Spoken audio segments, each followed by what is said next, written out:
Mata adalah panglima hati.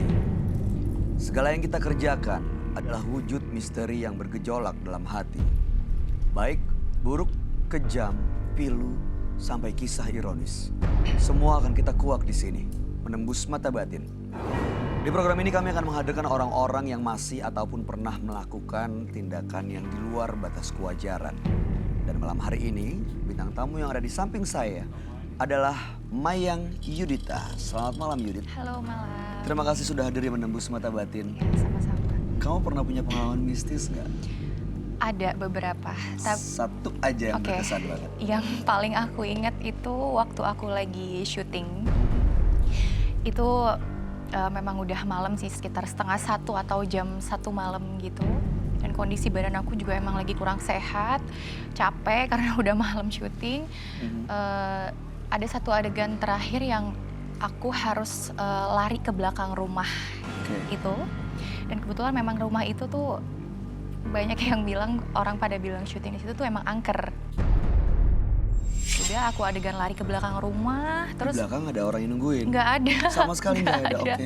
Nggak ada, terus aku lari, aku out frame gitu, nunggu sampai cut kan, terus pas aku udah sampai belakang kayak ada yang nimpuk sesuatu gitu dari atas dan kena pala aku. Terus aku nggak berani lihat ke atas, ke kanan atau kiri, aku nggak berani, aku cuma lihat, aduh udah cut belum ya, udah cut belum. Akhirnya pas udah dibilang cut, aku langsung lari ke set lagi. Udah nyampe situ, udah syutingnya selesai, terus pulang ke rumah, bersih-bersih, mandi segala macem, aku tidur.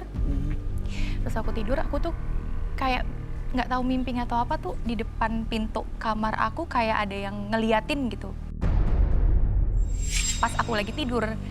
Seperti apa tuh? Bentuknya nggak jelas, hitam gitu sih. Tapi nggak sampai bener-bener Enggak, jadi kayak dia wujudnya berdiri nyata, aja oke. ngeliatin, terus aku tiba-tiba kayak kebangun gitu, kaget. Aku ngeliat nggak ada apa-apa, posisi kamar aku emang gelap kan, kalau aku tidur aku matiin lampu. Terus nggak ada apa-apa, terus akhirnya aku nyalain lagi. Lampunya aku nyalain, baru aku bisa tidur. Aduh, mudah-mudahan sih nggak pernah kejadian lagi ya. Tapi Jangan setelah sampai. itu nggak kejadian seperti itu lagi kan? Enggak sih, cuman itu aja. Oke, baik. Yudit, kita akan segera ketemu dengan partisipan kita yang pertama ya. Oke. Berikut ini akan hadir seorang pria yang mengaku menyesal bermain dengan ilmu hitam karena efek yang diterima oleh keluarganya. Malam hari ini kami akan panggil dia dengan nama samaran. Kami persilahkan Anto.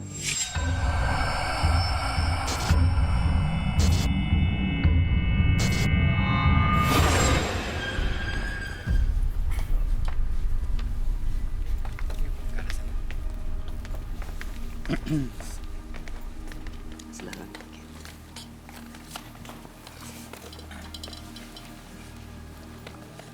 Selamat malam Mas Anto. Malam, Mbak. Apa yang mau Mas Anto ceritakan? Masalah keluarga saya, yang mana keluarga saya, orang tua saya meninggal semua, bapak ibu saya meninggal, Kenapa? gara-gara kelakuan kita. Kita tuh maksudnya Saya dan adik-adik saya, berapa bersaudara? 3 bersaudara. Apa yang terjadi Mas Anto? Kita bermain dengan hal-hal yang mistis seperti itu. Maksudnya gimana nih? Main ilmu-ilmu.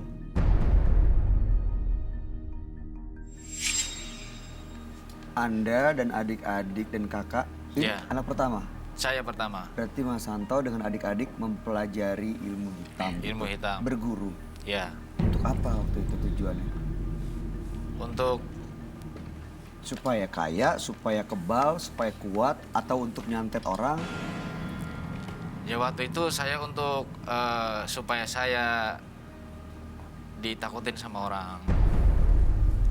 Oke. Jadi Anda berguru mempelajari ilmu hitam. Ya, Adik-adik juga. ya. Lalu hubungan dengan orang tua Anda gimana? Kalau dengan orang tua saya baik-baik saja. Aha. Cuman itu adik-adik saya yang songong banget itu. Maksudnya gimana tuh? Saya di sini juga pengen untuk mengajak dia supaya untuk tobat, insaf. Karena apa? orang tua saya sudah meninggal, bapak ibu saya. Itu karena kelakuan kita semua, adik-adik gua juga. Jadi di sini saya datang ke Mas Roy supaya kita semua tuh insaf. Kamu pernah dengar yang kayak gitu nggak? Pelajar ilmu hitam akhirnya dia tumbal keluarganya gitu. Iya, sebelum aku meninggal. pernah dengar sih beberapa. Tapi itu memang benar adanya ya kalau Ada. harus pakai tumbal tuh benar harus dari keluarga gitu ya, Mas? Iya. Oh, tapi kalau boleh tahu belajarnya itu memang dari Masnya dulu atau adik-adik Mas dulu? Yang Itu belajar ilmu-ilmu kayak gitu. pertama dari adik saya. Oh, adik dulu. Dia adik dulu. Terus? Adik dulu yang nomor 2, nomor 3. Mm-mm. Adik nomor 3 yang paling bandel. Nah, di situ saya sendiri karena dia saking banyaknya ilmunya dan saya nggak bisa ngelawan, saya berguru Bergurunya untuk ngelawan adik-adik saya itu Jadi berguru untuk melawan melawan adik adik-adiknya sendiri. gitu. supaya mereka mau nurut. supaya mereka tuh nurut.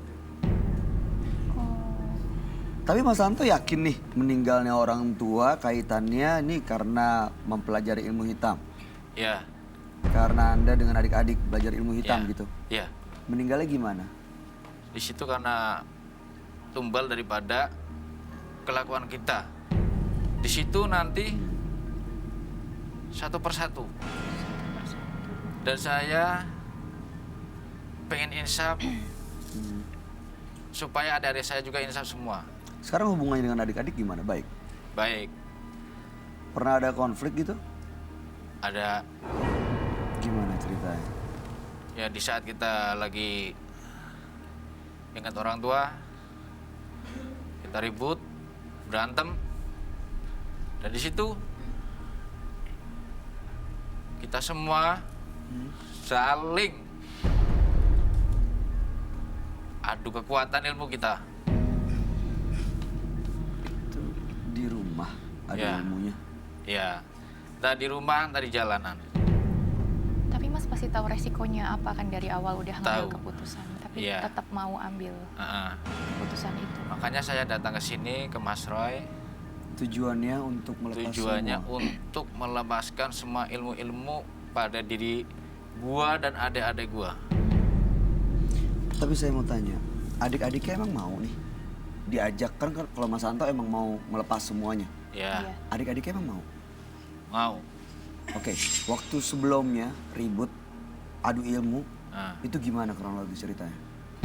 karena kita mempunyai ilmu semua, di situ dengan keributan kita, Mas tambah Santo rame. ngapain? Di situ saya sendiri Terus? pengen juga untuk memisahkan mereka di saat dia ribut. Oh ini yang berantem nih yang kedua dan ketiga. Ya, Mas Santo datang untuk misahin, melerai. ya. Oh, oke. Karena Terus gua apa? ngerasa, Ah, karena gua ngerasa kakak paling pertama ah. dan gua nggak ingin, gua nggak Adik-adiknya mau, kenapa? gua nggak mau adik-adik gua Hmm. yang akhirnya nanti mati sia-sia.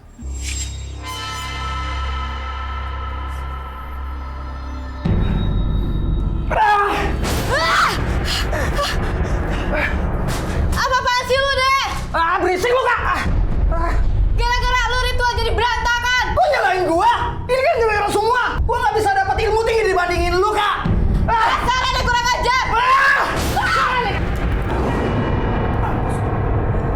Itu nggak usah ikut. Kan jadi kayak gini jadinya. Apa-apaan ini? Bukan? Kamu nggak apa-apa, Dek? Sakit. Untung-untung gua enggak nusuk lu dengan keris ini. Apa-apaan ini? Kalian ngapain di sini ya? Kenapa? Lu nggak suka kalau ilmu gua lebih tinggi dibandingin lu? Gua tuh nggak takut ilmu gua lebih rendah dari lu. Terus kenapa? Dia ini kakak lu. Lu tuh harusnya lebih sopan sama dia. Masa bodoh? Sangat kurang ngajar lu. Kamu nggak apa-apa, Dek? Yuk. Terus akhirnya gimana? Akhirnya bisa terelakkan. Mereka nggak sampai ada yang celaka gitu? Nggak kan, ada. ya? Oke, baik. Mudah-mudahan malam hari ini Mas Santo dan adik-adiknya semuanya bisa benar-benar insaf dan melepas semua ilmu hitam yang pernah dipelajari ya. Ya. Karena seperti ya tadi dibilang, tumbalnya satu-satu kan. Ya. Udah kehilangan kedua orang tua, mudah-mudahan gak ada lagi tumbal berikutnya. Ya. Kami akan ajak Anda untuk langsung bertemu dengan sahabat kami. Ya. Dia adalah seorang indigo. Kami persilahkan Roy Kiyoshi. Sebelumnya, tim Mata Batin sudah memberikan tanggal lahir dan nomor rumah partisipan kepada Roy Kiyoshi. Dengan mata batinnya, Roy akan membaca berdasarkan angka yang kami berikan. Anto, dengan tanggal lahir 18 Desember 1985 dan mendiami nomor rumah 22. Sosok pria yang memiliki aura yang sangat negatif, penuh amarah, dan tidak mudah memaafkan orang yang sudah menyakitinya. Saya melihat kehidupannya sangat miris, tidak ada kebahagiaan yang nampak di hari-harinya. Namun, saat ini saya merasakan ada sebuah kesedihan yang membuatnya tidak berdaya. Rasa penyesalan saat ini yang membuat ia menjadi tertekan. Selamat malam. Selamat malam, Roy. Silakan duduk semuanya. Terima kasih. Apakah benar ini Anto dengan tanggal lahir 18 bulan 12, kemudian 1985 dan nomor rumah 22? Betul. Betul datanya seperti itu. Ya. Mas Santo ini 3 bersaudara, tiga-tiganya mempelajari ilmu hitam dan waktu itu orang tuanya dua-duanya sudah meninggal karena menjadi tumbal. Ya. Malam hari ini datang ke sini sebenarnya mau melepas semua ilmu-ilmunya dan juga mengajak sang adik untuk bisa insaf ya. Ya. Ada 3 bersaudara ya. Ya. Mas Santo anak pertama. Iya, anak pertama. Jadi artinya itu saya pertegas lagi, tiga-tiganya itu adik-adiknya itu semuanya kalian ini adalah kayak kalau bahasa kasarnya itu penyihir semuanya gitu ya. Betul. Untuk menyerang gitu ya. Saling menyerang. Pernah Saling kan menyerang. diserang sama adik kamu sendiri? Sering. Lalu kamu serang balik, Mas Santo? Iya. Susah ya kalau udah kayak gini, jadi kayak perang ilmu sebenarnya jadinya. Iya nggak sih? Iya, Iya. tapi saudara. Tapi saudara sendiri. Saudara sendiri. Terus saudara sendiri. Tega sih ya, cuma ya. Tapi ya, untungnya nih hari ini dia Mas Santo datang untuk udah nih gue udah nggak mau karena ada yang ayah ya. Iya, Jadi, ayah ibu sudah meninggal. ayah ibu sudah meninggal, jangan-jangan gara-gara ilmu kita nih yang Iya, kita betul. pelajarin. Karena ilmu kita. Karena katanya akan ada tumbal berikutnya, Roy. Dan mungkin salah satu di antara bertiga jadi tumbal ya. Ya, dan Bisa jadi. Anaknya ada sesuatu. Oh, Oh, iya. iya anak belum. Ponakannya atau Keluarga anak. belum? sudah. Ya, bisa jadi yang paling lemah siapa? Biasanya yang paling lemah itu yang akan kena sih. Misalnya kayak ada anak kecil, sambet langsung bek, langsung biru. Udah gitu ya, besok nggak ada. Aduh. Ya, makanya saya kesini mengajak adik-adik gua ke Mas Roy supaya adik-adik gua tuh gak mati sia-sia.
Sampai seperti apa kondisinya?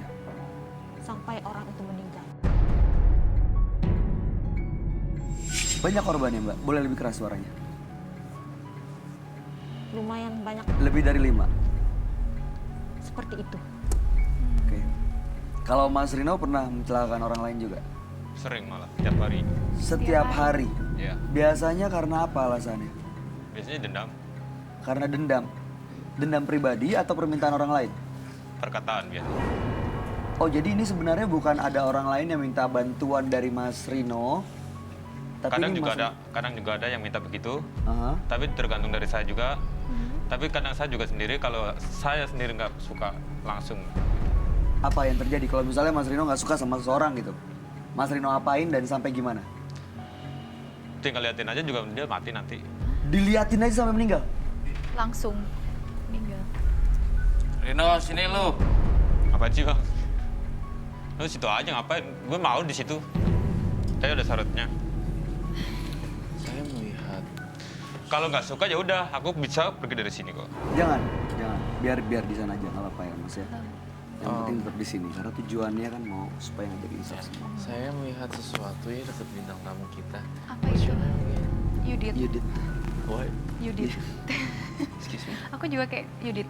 I know. Dari You tadi did. ngerasa kayak It's you did. Kamu ngerasa sesuatu? Kamu tau gak sih? Aku gak berani duduk di situ ah. kenapa? Buat yang bener. Ada apa, Roy? Aku mau duduk di situ aja soalnya Yudit, kamu diikuti seseorang ya? Aku Yang nggak tahu. tidak terlihat. Nggak tahu. Dari Sebelum pas aku kemari, 2 hari sebelumnya kamu pergi kemana sih? lokasi syuting. Nah, yang itu. 2 hari Yang rumah sebelum, angker itu. Iya yang aku cerita itu. 2 hari sebelum kamu 2 hari sebelum kamu kemari, kamu pergi ke tempat sesuatu ya? Iya. Lokasi syuting dan itu emang Kamu sempat kan udah mandi dan segala macam iya, kan? iya. Tapi kenapa ya ada sosok yang hadir di sini bukannya teman-temannya mereka, tapinya teman kamu sendiri? Temen aku. Eh, Sorry. apa namanya? Makhluk dari kamu. Ada yang ikut.